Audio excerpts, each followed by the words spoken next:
ഏകാന്തതയുടെ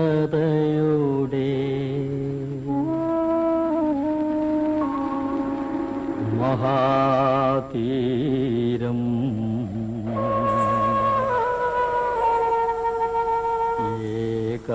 ഏകാന്തതയുടെ അപാരതീരം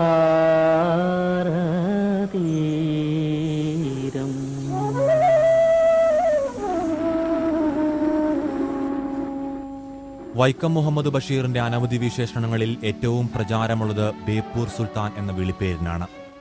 ചില വിദേശ മാധ്യമങ്ങൾ അദ്ദേഹം യഥാർത്ഥ സുൽത്താനാണെന്ന് പോലും കരുതിയത്രേ.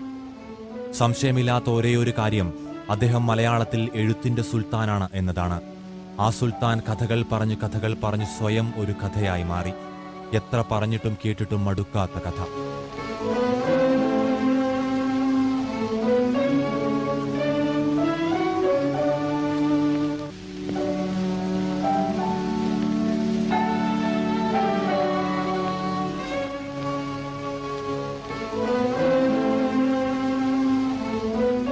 ബഷീറിനെ ഗുരു എന്ന് വിളിച്ച MD വാസുദേവൻ നായർ ബഷീർ ഓർമ്മയായ സന്ദർഭത്തിൽ ഇങ്ങനെ പറഞ്ഞു: കാലത്തിലേക്ക് മറന്നിട്ട മനസ്സാക്ഷിയുടെ ജാലകപ്പഴുതായിരുന്നു ഈ കഥാകാരൻ.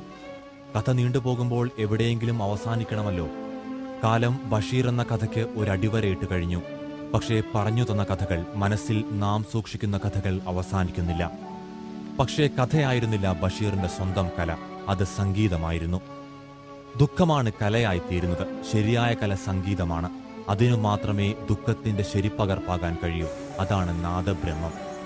ഇന്ത്യൻ സംഗീത സാഹിത്യത്തിലെ ഏറ്റവും ശോകാർദ്രമായ താരാട്ട് ജിന്ദഗി എന്ന ചിത്രത്തിൽ കുന്ദൻലാൽ സൈഗാൾ പാടിയ വിഷാദമധുരമായ താരാട്ട് സോജാ രാജകുമാരി ബഷീർ പലവട്ടം കേൾക്കാറുണ്ടായിരുന്നു.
उड़कर